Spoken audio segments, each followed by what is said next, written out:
Innal hamdalillah alhamdulillahilladzi 'allamana bil qalam 'allamal insana ma lam ya'lam wassalatu wassalamu ala nabiyhi khairil anam wa ala alihi wa ashabihi wa man tabi'ahum bi ihsan ila akhiril ayyam. Allahumma shalli wa sallim wa barik ala sayyidina Muhammad wa ala ali sayyidina Muhammad.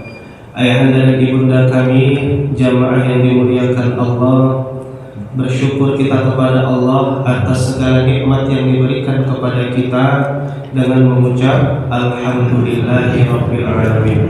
Shalawat beserta salam kita hadiahkan ke haribahan junjungan Nabi besar kita Nabi Muhammad sallallahu alaihi wasallam dengan lafaz Allahumma sholli wa sallim wa barik ala sayyidina Muhammad wa ala ali sayyidina Muhammad. Besar harapan kita ayah bunda, mudah-mudahan nanti di hari akhirat kita mendapat syafaat dari Nabi kita Muhammad sallallahu alaihi wasallam. Amin ya rabbal alamin.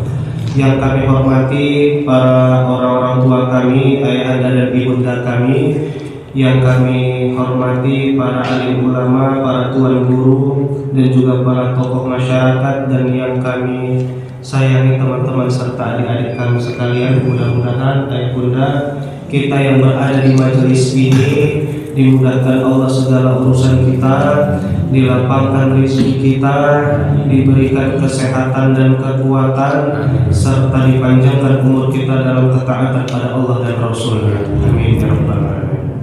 Ayahanda dan ibunda kami, jamaah yang dimuliakan Allah Subhanahu wa taala, di kesempatan yang berbahagia ini Ananda ingin men-sharing kepada kita semua tentang tafsir dari surah Al-Isra ayat 53 dan 54. A'udzu billahi minasyaitonir rajim.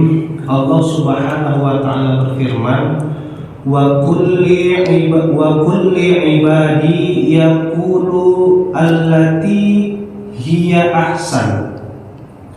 Muhammad, kata Allah, sampaikan sama hamba-hambaku itu agar mereka kalau berbicara hendaknya mereka itu mengucapkan kalimat-kalimat yang baik. Hendaknya mereka itu berbicara pembicaraan yang baik. Inna syaitana yanzahu bainahum.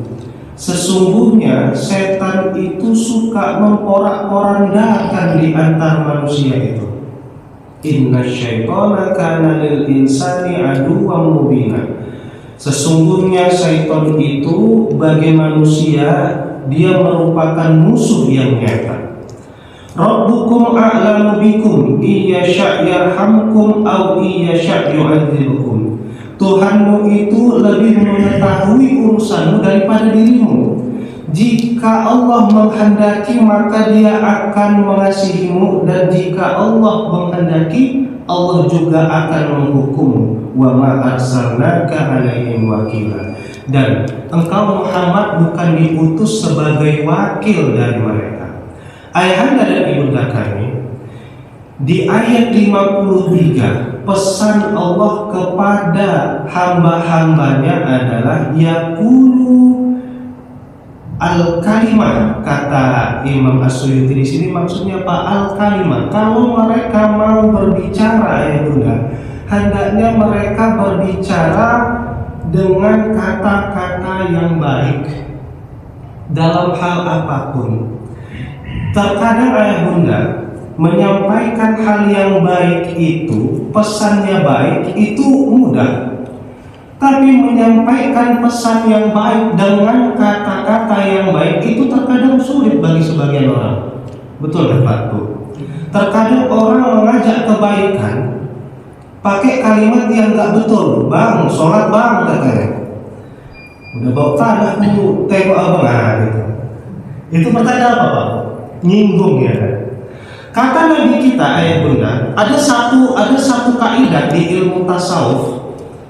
Kaidahnya itu berbunyi ittiba'ul ahsani mahbubun toba'an wa ma'murun syar'an. Menggunakan kalimat-kalimat yang baik itu akan mudah diterima oleh tabiat manusia, dan juga dia merupakan hal yang diperintahkan oleh syariat.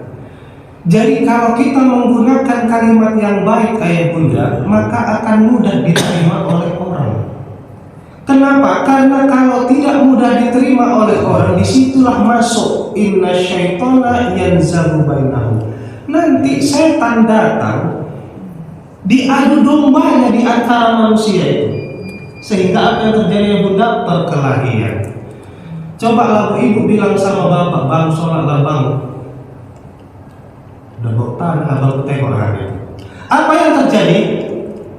Ya doakan mati kawannya, kan gitu ya pak. Nah itu kesannya seperti itu dia ayah bunda. Maka di dalam mengajak kebaikan juga harus pakai kalimat-kalimat yang baik. Saya pernah di satu masjid ayah bunda, di satu masjid, jadi banyak anak-anak yang dia ribut di masjid. Biasanya kan orang tua terganggu ya kan pak, terganggu itu.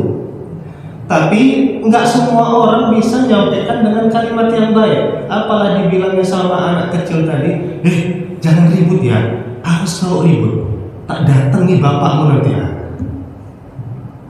Seharusnya gimana bu? Dek jangan ribut. Kalau ribut nanti Allah marah. Gitu nggak apa-apa. Ada lagi yang lebih parah yang bunda. Dek, jangan ribut. Kalau ribut jadi ular gitu. Mau jadi ular? Apa mungkin manusia jadi ular? Nah itu terkadang sama anak kecil yang memang harus ada canda-canda, tapi sebaiknya tidak yang begitu. Baik ayahanda dan ibunda kami, jamaah yang dimuliakan Allah Subhanahu wa ta'ala. Kemudian juga di dalam kita bermuamalah hendaknya juga pakai kata-kata yang baik. Ini kita terkadang ayah bunda pakai kalimat yang baik di dalam memanggil orang. Di kampung pak bu, biasanya kan biasa itu bu, di kampung orang banyak yang namanya kembar, ya kan? Ya banyak namanya kembar. Saya ambil satu permisalan, misalnya namanya Iwan. Ada sih namanya Iwan? Enggak ada. Alhamdulillah enggak ada. Kalau ada nanti kena pula apa? Iwan. Yang namanya Iwan ada 3 di satu kampung. Biasanya orang nandainya cuma apa? Oh Iwan sayur katanya. Menunjukkan apa? Bahwa si Iwan yang dimaksud si kawan dalam pembicaraan itu adalah Iwan yang tukang sayur. Oh Iwan lembu. Ya pak ya kan? Menunjukkan apa pak? Iwan si agen lembu atau si peternak lembu, itu dia kan? Masih aman.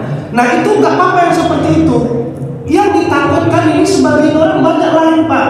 Iwan mana? Iwan pesek katanya.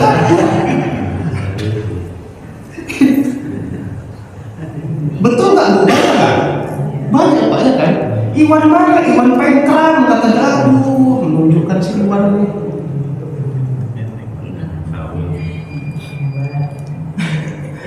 Itu dia ayah bunda. Nah, jadi apa salahnya kalau kita bilangkan Iwan mana? Oh, Iwan bapak si Hapni misalnya. Iwan bapak si Abdullah. Nah, itu. Nah, manggil orang dengan kalimat yang baik. Takutnya ayah bunda, kondisi psikis seseorang itu tidak selamanya baik-baik saja. Mungkin nanti ada satu kondisi di mana dia sedang capek, di mana dia sedang lelah, di mana dia sedang tidak bisa bercanda, dipanggil dengan sebutan itu, apa yang terjadi? Berantem, sakit hati dia bu. Kayak di kampung saya pak, beda lagi caranya. Ada satu orang namanya Abdul Aziz, bagus Abdul Aziz pak namanya. Tapi karena kawan itu orangnya kurus tinggi, apa dipanggil orang? Si Doyo. Mana si Doyo itu? Aduh, masih ingat Pak Doyo kan? Ya, melawan dulu yang main film sama si Kadir. Nah, Doyo katanya. Kenapa kok namanya Doyo? Rupanya begitu ditengok di KTP, oh namanya Abdul Aziz. Bagus nama kawan itu. Makanya ayah bunda itu terkadang itu menjadi kebiasaan Pak. Kebiasaan. Orang Indonesia ayah bunda, kalau misalkan namanya Muhammad Sofyan, yang dipanggil apa Pak? Pian, ya, Pian, Sofyan kan gitu. Nah, beda bunda, kalau orang di Hadramaut, kalau ada namanya Muhammad lalu digabungkan dengan nama yang lain yang dipanggil Muhammadnya. Nah itu bagus dia cara memandangnya. Kenapa? Karena tiap berjumpa Muhammad dengan yang selain Muhammad, maka Muhammad akan lebih bagus. Jadi orang di sana dipanggil Muhammad. Saya waktu kuliah di Hadramaut Pak itu saya nggak dipanggil Iqbal, tapi dipanggil ya Muhammad, dipanggil orang. Saya senang dipanggil Muhammad Pak. Tapi kalau di Indonesia saya nggak mau dipanggil Muhammad. Kenapa Pak? Belok-belok orang lama-lama dilensar-lensarkannya. Semula Muhammad, lama-lama jadi Mamat, ya Pak. Lama-lama jadi Mehmet, ada. Kan banyak gitu Pak ya. Nah itu saya nggak mau. Biar di Indonesia dipanggil Iqbal aja. Ustaz apa? Ustaz Iqbal ya. Gitu Pak. Sehingga ayah bunda pernah di satu kejadian itu di kampus saya dulu, dosennya suruh ngerjakan PR, Pak Bu, suruh ngerjakan PR. Lalu ternyata PR itu bagi sebagian mahasiswa dikerjakan Pak, bagi sebagian yang lain nggak dikerjakan. Ada yang dikerjakan tapi ternyata nggak selesai. Lalu ternyata setelah dikumpul, begitu diperiksa sama dosennya nangis Pak, nangis bunda. Kami tanya kenapa Ustadz menangis. Beliau menangis ternyata yang mengerjakan PR itu secara sempurna, selesai sesuai tuntutan, sesuai perintah dosen, itu rata-rata yang bernama Muhammad. Nah, jadi dia nangisnya di mana? Nangisnya dia terharu ya bunda. Terharu kenapa? Dimanapun ada Muhammad itu dia memang selalu unggul daripada yang tidak Muhammad. Paham maksudnya? Karena orang-orang Hadramaut itu punya pemahaman ayah bunda, dimanapun mereka berada, makan Nabi, selalu makan Nabi. Mereka dibersamai Allah dan dibersamai oleh Nabi. Jadi kalau sudah terbiasa dengan yang baik-baik itu, maka dia akan selalu terbawa baiknya. Dihukum yang nggak kerjakan, enggak dihukum, nggak ada dimarah-marahin, enggak. Yang penting apa? Oh udah nampak yang terbaik itu, alhamdulillah. Jadi gitu dia ya bunda. Ya jadi kita di dalam berkata-kata hendaknya pakai kata-kata yang baik. Apapun itu ya bunda. Mau di dalam doa pun, Bapak Ibu, doa pun hendaknya kita doa yang baik-baik walaupun kita terzolimi. Ini terkadang kita nakut-nakut ya kan. Aku ini terzolimi ya, awas doaku makbul, awas kawan. Ngeri nggak? Ngeri Bu ya.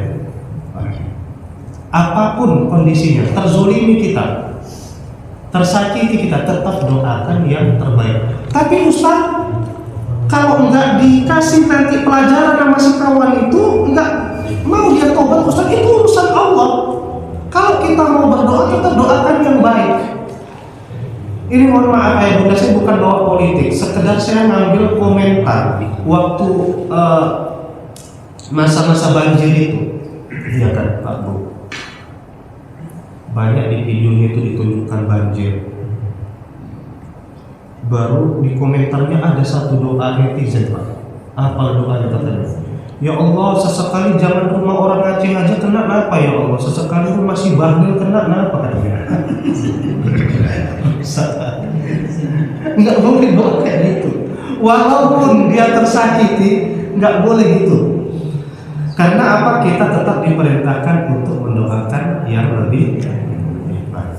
Kenapa? Inna syaitana yanzagu bainahum. Setan itu mudah kali dia memporak-porandakan, memfitnah dan membuat kita menjadi berantem gara-gara kalimat kita. Saya kasih satu perumpamaan ayah dari bunda kami. Syaitan itu jangankan pada orang yang berteman, ya Bu, jangankan sama orang yang berteman, sama orang yang bersaudara sekalipun, sama orang yang bersaudara aja, setan itu mampu membuat mereka terpecah belah. Contoh apa ya Bunda? Contohnya itu di dalam surah Yusuf. Waktu Nabi Yusuf balik ke kampungnya, sudah terbukti fitnah-fitnah yang dibuat saudaranya, sudah terbukti kejahatan-kejahatan yang dibuat abang sama kakaknya. Baru apa katanya Bunda? Inna syaitana min ba'di an nazagha syaitanu baini wa baina ikhwati, katanya. Yanzagu di sini pun pakai kata yanzagu, ayah Bunda. Itu menunjukkan apa?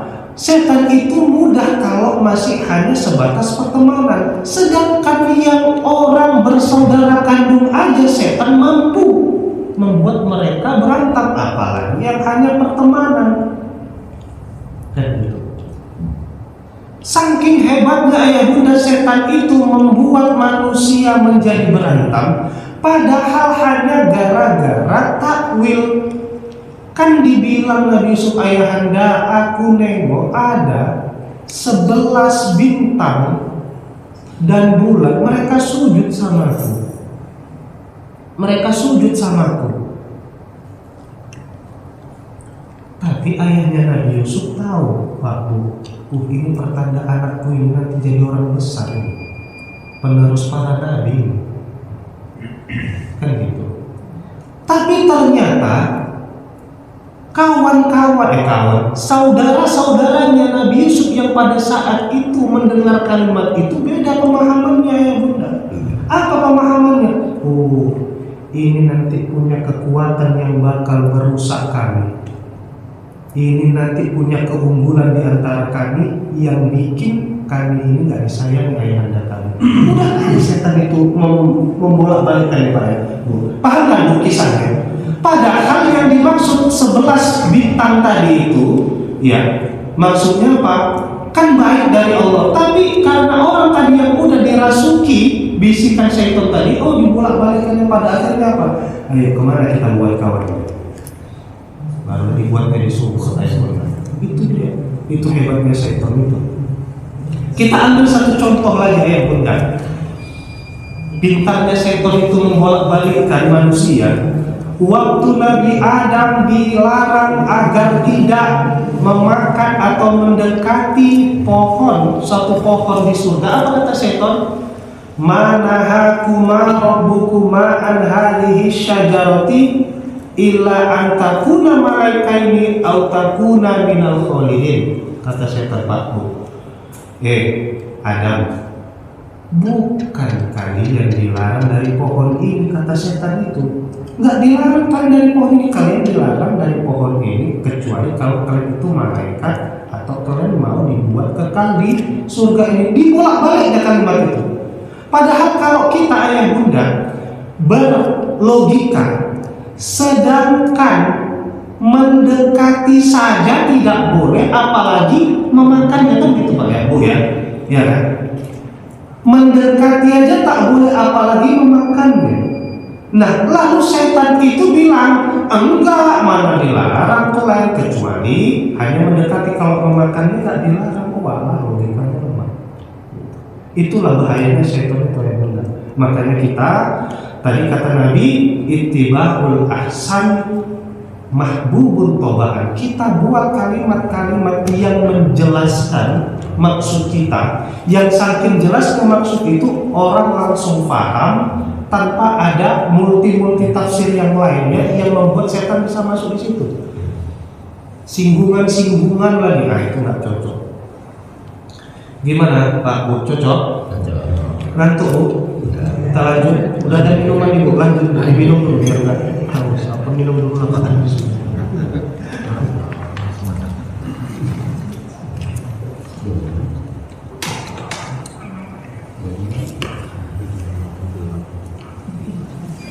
Inna syaitana kana lil insani aduwwan mubina, kata Allah, sesungguhnya setan itu adalah musuh yang nyata bagi umat manusia. Jadi terkadang bunda yang bikin kita berantem sama saudara, sama kawan-kawan itu sebenarnya bukan kita, tapi karena bisikan setan itu yang terlalu kuat, itu yang membuat kita tidak akrab, tidak akur dengan orang-orang yang ada di sekitar kita. Itu intinya dari ayat ini, bunda. Maka kita jaga dengan kalimat-kalimat yang baik.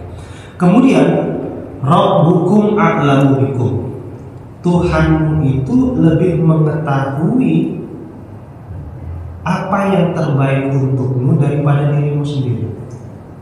Nah, ini agak berat sebenarnya, bunda. Ya, iya sya' yarhamkum au iya sya' yu'adzibukum. Allah itu jika Allah menghendaki, Allah akan mengasihimu, menyayangimu. Dan jika Allah menghendaki, Allah juga akan menghukummu, mengazabmu. Itu menunjukkan apa ya, bunda? Menunjukkan bahwa Allah itu maha bijaksana. Kalau menurut Imam Mutawalli Asy'arawi, Syekh Mutawalli Asy'arawi, Allah itu lebih banyak menghukum manusia, menjelaskan, menentukan kehidupan manusia itu dengan kebijaksanaannya daripada keadilannya. Kalau Allah menghukum dengan keadilannya, kita ini nggak akan ada yang seenak ini, kata Syekh Mutawalli Asy'arawi. Kenapa? Nggak akan bisa adil, nggak akan bisa seimbang kita dengan apa yang diberikan Allah. Kita ayah bunda sholat, Pak Bu, sehari semalam yang wajib 5 kali, ya kan? Kita bikin aja lah yang 5 waktu itu, satu waktunya 10 menit, Bu, ya Pak. Jadi 50 menit. Sama sunat-sunatnya bikinlah jadi 1 jam dalam 1 hari. Tambahlah misalkan saya husnuzon lah sama kita semua. Banyak kan mungkin sholat sunat kita, sehingga kalau digabungkan dalam 1 hari itu 1 jam juga, Pak Bu. Sehingga dalam 1 hari itu penuh total ibadah kita itu 2 jam. Sementara yang diberikan Allah sama kita berapa jam, Pak? 24 jam. Adil nggak itu? Adil nggak? Nggak adil. Nggak adil. Itu dia. Makanya sebenarnya Allah lebih mengetahui urusanmu daripada kamu. Terkadang kita ayat bunda, lalu kita kok gini kami lah hidup ya Allah. Ya Allah, kenapa doa ini nggak terkabul ya Allah? Ya Allah, kenapa permintaan ini kok nggak diberi-beri ya Allah? Sejatinya ya bunda, Allah itu memberikan apa yang kita butuhkan, bukan apa yang kita inginkan. Kenapa? Kalau mengikuti keinginan manusia, gak akan tersebar kemaslahatan itu. Manusia ini gak ada yang tetap dia pemikirannya. Prinsipnya gak ada yang selalu benar menurut Allah kayak bunda. Manusia ini terkadang mintanya sama Allah, minta sama Allah jadi kaya. Tapi nanti begitu didata oleh pemerintah mintanya jadi orang miskin. Itu pertanda apa ya bunda? Pertanda manusia ini terkadang ada nggak jelasnya, Pak. Makanya Allah lebih tahu urusan manusia itu daripada manusia itu sendiri. Di dalam suatu kitab Al-Fawaid yang ditulis oleh Imam Ibnul Qayyim, beliau menjelaskan zakhairul birri minar rahman wa kunuzur rahman la yanalu li'ibadillah alladzi fi qalbihi siwahu, katanya. Apa kata Imam Ibnul Qayyim, ayah bunda? Perbendaharaan rahmat dan gudang kebaikan dari Allah itu sangat banyak, dan seorang hamba Allah tidak akan bisa merasakan rahmat dan kebaikan itu jika pada diri seorang hamba itu masih ada yang selain Allah. Jadi mungkin ayah bunda selama ini tak terasakan apa yang diberikan Allah itu karena di dalam hati kita masih ada yang selain Allah. Paham maksudnya Pak? Memang agak berat. Kenapa terkadang hikmah yang diberikan dari keputusan Allah itu tak kita rasakan? Kenapa? Kebaikan Allah itu tak kita sadarkan. Rahmat Allah itu tidak terasa sama kita. Kenapa? Karena di dalam hati kita masih ada hal-hal lain selain Allah. Apa itu hal yang selain Allah? Apapun itu. Ya. Bagi orang-orang yang misalkan gini amalkan ayat ini, baca di malam ini. Apa nanti yang akan datang? Murah rezekimu katanya Pak ya. Banyak epengmu ya Bu ya. Ujung-ujungnya apa Pak? Yang diamalkan meminta sama Allah, tapi tujuan lain bukan Allah. Apa tujuan lainnya ya Bunda? Hepeng. Berarti tujuan akhir hepeng. Tujuan akhir rizki. Padahal yang Allah mau tujuan akhir itu adalah Allah. Lalu orang-orang yang seperti itu, ayah Bunda, orientasi ibadahnya hanya gitu-gitu saja. Dia berkutat di situ-situ aja. Nah, kenapa dia berkutat di situ-situ aja? Karena dia tidak merasakan apa hikmah dari keputusan Allah. Dia tidak merasakan kebaikan yang lebih dari yang itu. Karena masih ada di dalam dirinya selain Allah. Orang yang misalkan gini ya Bunda, wa minal laili fatahajjad bihi nafilatan lak asa ayya ba'atsaka rabbuka maqaman mahmuda, kata Allah. Dan di malam hari itu bertahajudlah kamu sebagai amalan sunnahmu. Mudah-mudahan semoga dari amalmu itu nanti Allah akan mengangkat derajatmu. Jadi kebanyakan orang kalau tahajud itu niatnya agar dihormati orang, agar naik pangkatnya, naik kedudukannya. Berarti apa ya Bunda? Tujuan akhirnya apa? Pujian. Tujuan akhirnya apa Pak? Kedudukan. Itu tadi yang membuat umat manusia itu tidak merasakan rahmat kasih sayangnya Allah. Kenapa? Karena dia mengukur kebaikan Allah itu dalam perspektifnya. Padahal perspektif Allah itu lebih baik daripada perspektif manusia. Ayah dan ibunda kami jamaah yang dimuliakan Allah. Dahulu ayah bunda, Abu Bakar itu pernah didatangi orang. Datangi orang dia waktu.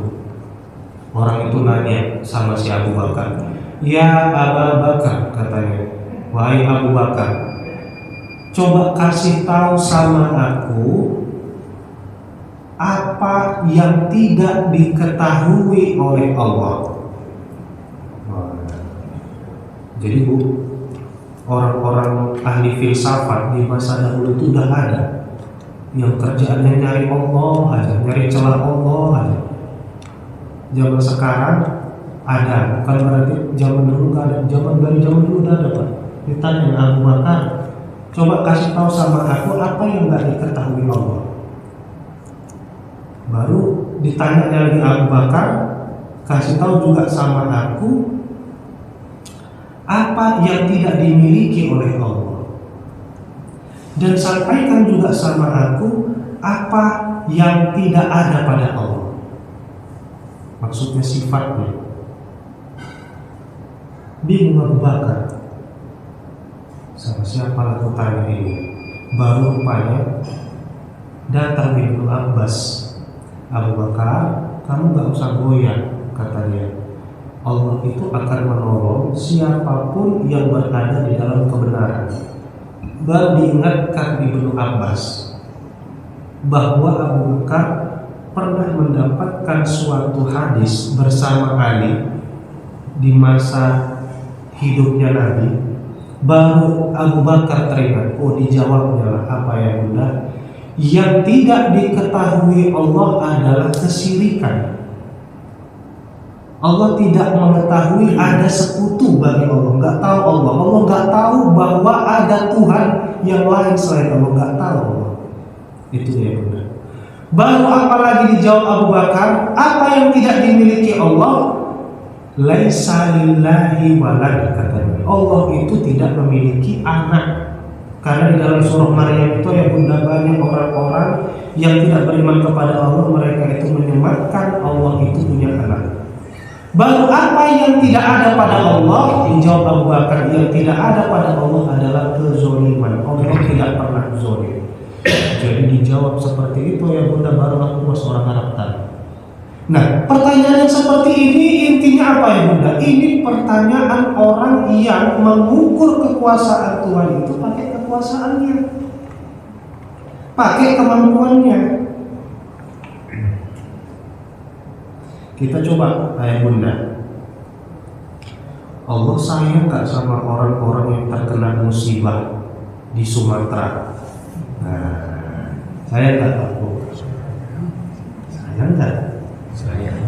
Di mana sayangnya Pak? Sengaja bertanya biar gak ngantuk siapa? Di mana sayangnya? Ujian bagi orang yang beriman. Ujian Bagi orang yang beriman. bagi orang yang beriman Pak ya.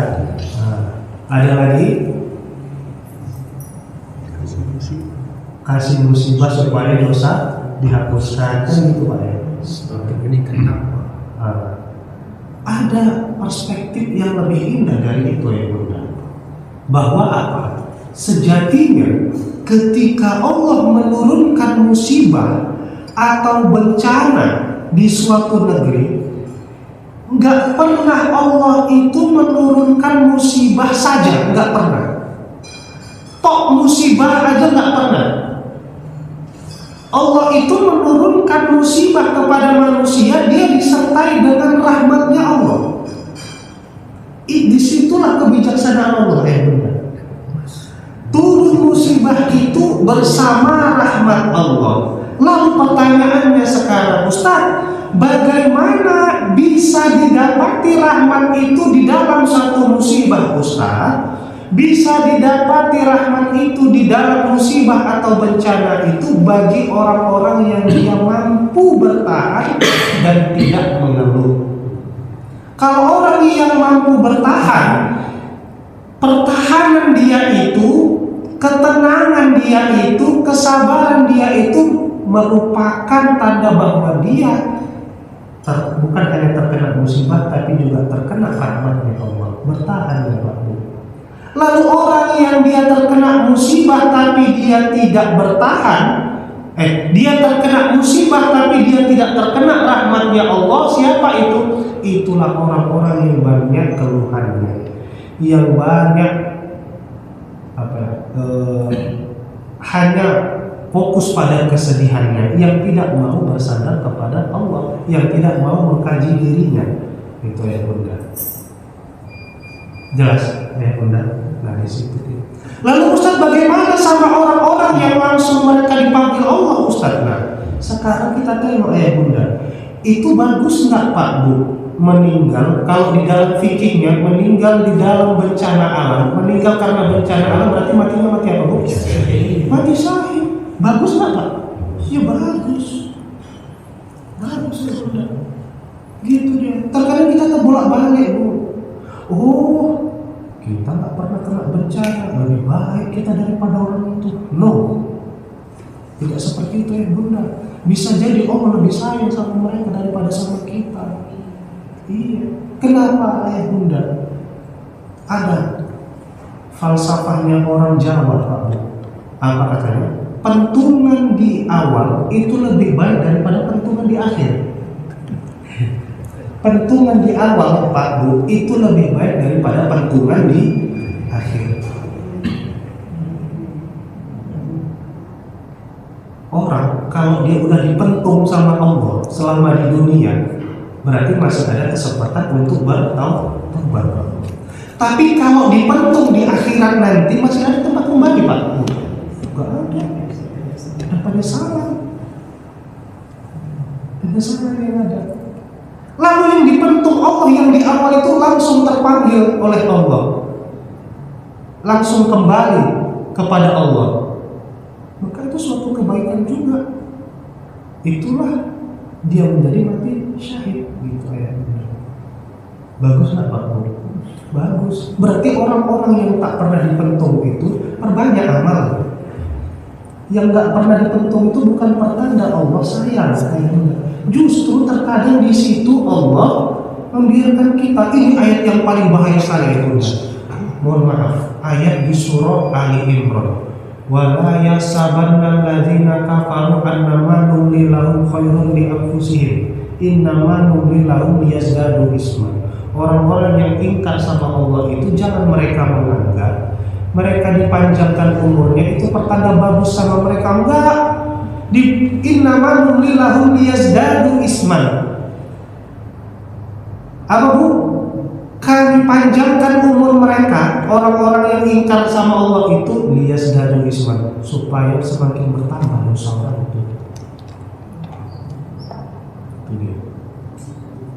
Itu dia benar.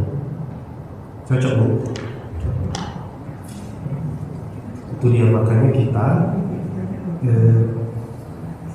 tentang keputusan Allah ini tak usah banyak kali protes, pokoknya itu yang terbaik.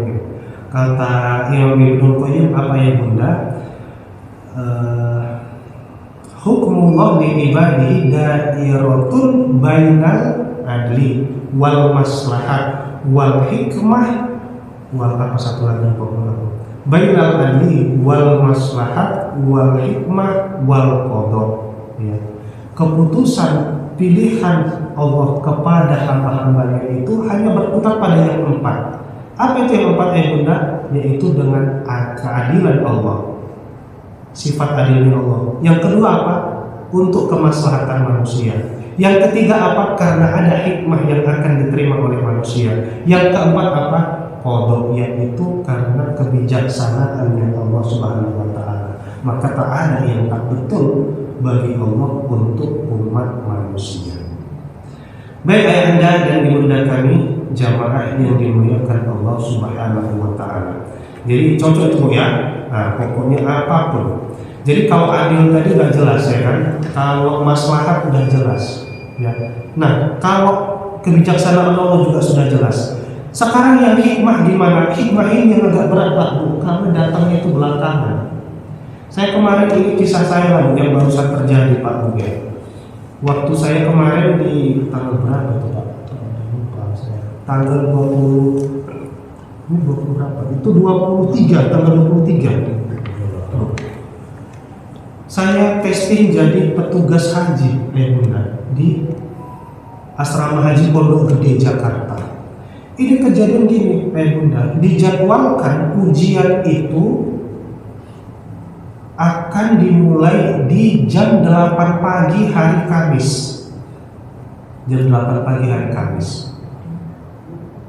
Ternyata Bunda, di malam harinya, di malam Kamisnya, kami para peserta itu semuanya dapat cek dari Kemenhaj bahwa ujian diundur.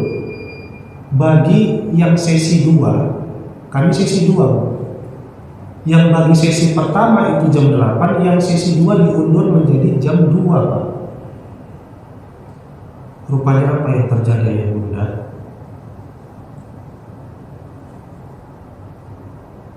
Di jam 8 itu yang sesi pertama ujian sampai mereka siap Bu, sampai di jam 11 siap ujian. Rupanya dapat kabar servernya error Pak.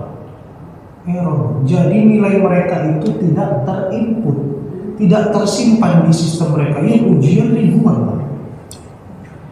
Baru begitu kami keluar ini kok rame kali orang, kok macam belum siap ujian dan rupanya dapat kabar servernya error. Sehingga ujian mereka yang sesi pertama diulangi di jam 1 Pak. Sehingga kami diundur ke jam 3. Nunggu lagi ya, padahal ini pemahamannya masih hangat-hangat di kepala ya Pak. Udah siap tempur istilahnya nih Bu. Jadi malah masih kita ya udahlah sabarlah, namanya juga berjuang menjauh-jauh dari medannya kan. Rupanya orang yang ujian sesi pertama tadi ya Bunda dari jam 1 tadi, begitu kami udah keluar ribut lagi orang itu. Apa ternyata yang terjadi? Error lagi Pak. La ilaha illallah, udahlah pasrah aja lah kita. Error lagi Pak. Jadi udah campur capek, udah dicampur lelah letih lesu, pemahamannya pun udah semakin rontok ya Pak yang dihafal tadi, Bu. Diundur lagi sampai jam berapa? Ujiannya akan dimulai jam 6.30. Berarti habis maghrib lah kalau waktu Jakarta itu Pak. Diundur lagi. Begitu Pak sampai waktu maghrib saya jumpa sama orang-orang dari Medan. Apa yang terjadi ayah bunda? Yang terjadi ternyata orang yang dari Medan itu pengumuman kelulusan berkas mereka itu di malam Kamis jam 10 malam, sehingga mereka nggak bisa pesan pesawat di malam itu, nggak bisa berangkat malam itu, sehingga mereka bisa berangkat di pagi jam 8. Pagi jam 8 sampai di Jakarta, rupanya mereka yang beberapa orang itu bunda sampai di Jakarta itu pesawatnya jam 10. Nah dari bandara menuju asrama haji itu ternyata 1 jaman, satu jam setengah gitu. Nah sampailah mereka di asrama haji ayah bunda itu jam 12 atau sampai setengah 1. Ternyata bukan hanya orang Sumatera yang kabarnya seperti itu ayah bunda. Ternyata orang dari Sulawesi, dari Kalimantan sama kasusnya seperti itu. Ada sampainya jam 2 sampai jam 3. Berarti apa hikmahnya?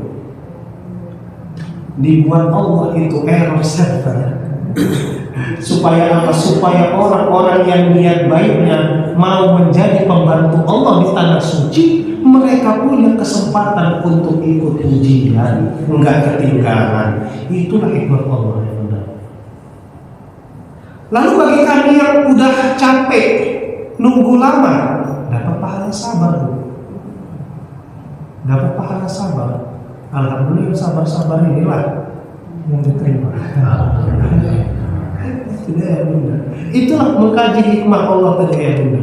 Makanya ketika kita mendapatkan hal-hal yang tidak sesuai dengan keinginan kita, jangan langsung mengeluh, jangan langsung salahkan Allah, jangan langsung cari kambing hijau, kambing hitam. Karena pasti ada apa? Ada hikmahnya.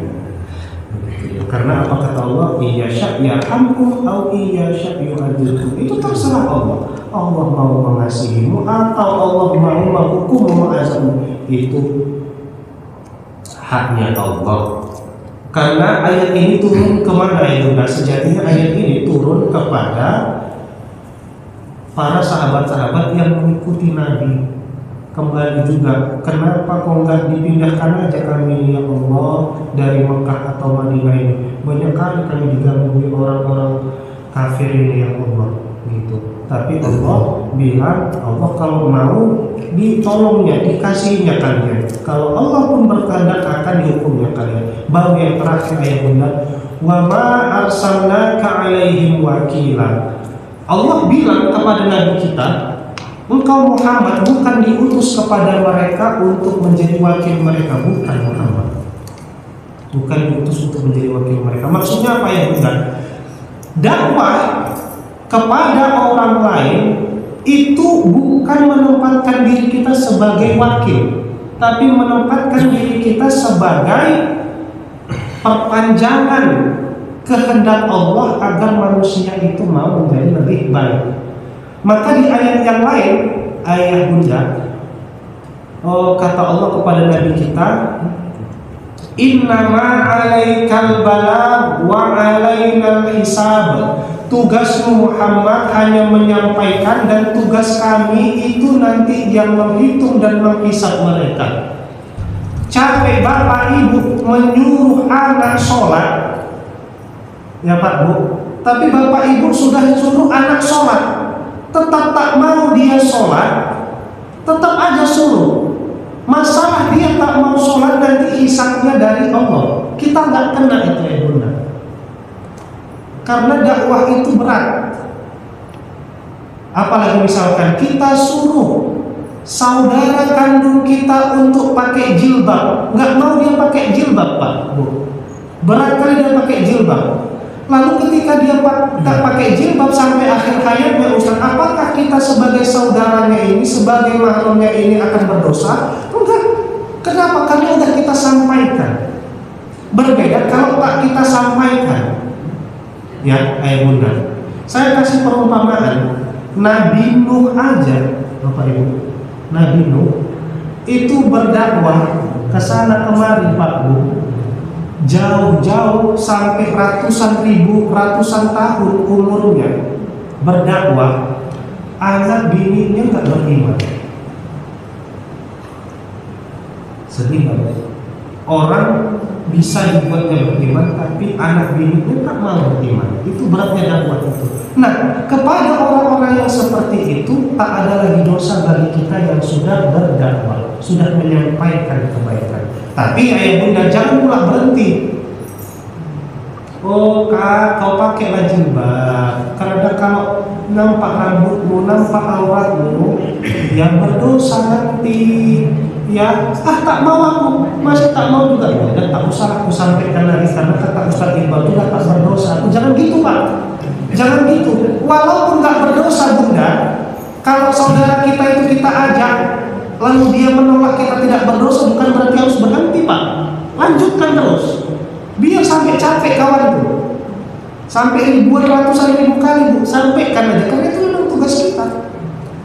Karena apa kata Allah, innama alaikal balagh wa alaina hisab. Tugasmu menyampaikan Muhammad, nanti hisabnya itu tugas kami kata Allah. Sampaikan, jangan berhenti. Apalagi kalau yang tak mau sholat itu, yang tak mau menutup jilbab itu anak kandung kita Pak. Jangan sampai berhenti. Jangan sampai berhenti. Dan tentunya dakwahnya juga bukan hanya dengan lisan, tapi juga dengan contoh, dengan perbuatan. Jangan sampai kayak ini bukan ghibah ya, kayak bunda kayak anak si RK udah bagus-bagus dari pesantren ya Pak ya, bagus-bagus pakai jilbab karena tingkah laku ayahnya dibukanya jilbabnya. Nah, itu jangan sampai seperti itu. Contoh yang baik. Gimana Pak cocok? Jadi dakwah itu tak ada habisnya walaupun orang tak mau ikuti kita. Orang tak mau ikuti kita.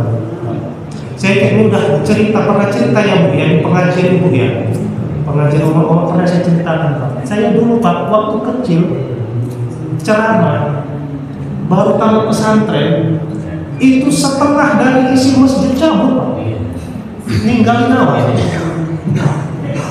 Masih assalamualaikum udah bercabut orang. Kenapa? Karena ceramah ini masih anak-anak menurut orang tua lebih muda daripada si Ali itu. Tapi tetap harus disampaikan. Rupanya apa kata orang kampung Pak? Kata mereka, oh ini cah wingi sore ngapain sok-sok berdakwah katanya. Cah wingi sore itu Pak artinya orang anak yang baru netas semalam sore. Jadi anak yang baru netas semalam sore nggak usah sok-sok ngasih tausiah menurut orang itu, makanya ditolak. Tapi saya tetap laksanakan itu yang benar. Tetap tidak saya lawan mereka tidak. Dan pada akhirnya dapat hikmahnya Pak. Orang-orang yang dulu ngejain awak sekarang mau manggil awak Ustaz Pak. Dipanggil Ustaz minimal ada di sini khutbah ceramah minimal setahun sekali atau 2 kali. Itu. Kenapa ya Bunda? Karena begitu saya berangkat ke Hadramaut, datang orang di situ yang konon katanya dari Jawa, ikut jamaah di masjid itu, ujung-ujungnya bikin perpecahan. Setiap ada acara sesat, ada peringatan nanti bid'ah, ada bikin kegiatan apa-apa nanti nggak sesuai sunnah katanya. Ujung-ujungnya nanya saya, pada akhirnya mereka tahu kepada siapa mereka harus bertanya. Nah itulah dakwah itu tadi yang sudah. Jadi jangan pernah berhenti. Baik ayahanda dan ibunda kami, jamaah yang dimuliakan Allah Subhanahu wa Ta'ala. Sekian pengajian kita ini mudah-mudahan bermanfaat bagi kita semua. Bahwasannya dapat kita ajarkan kepada orang yang kita cintai dan kita sayangi, dan juga dapat berguna bagi kehidupan kita baik di dunia maupun di akhirat. Dan kalau ada kalimat anda yang kurang sopan atau yang menyinggung atau materi yang kurang mantap, anda mohon dimaafkan. Kepada Allah kita memohon ampun, dan kita tutup dengan doa kafaratul majlis. Subhanakallahumma wa bihamdika nasyhadu an la ilaha illa anta nastaghfiruka wa natubu ilaik. Assalamualaikum warahmatullahi wabarakatuh.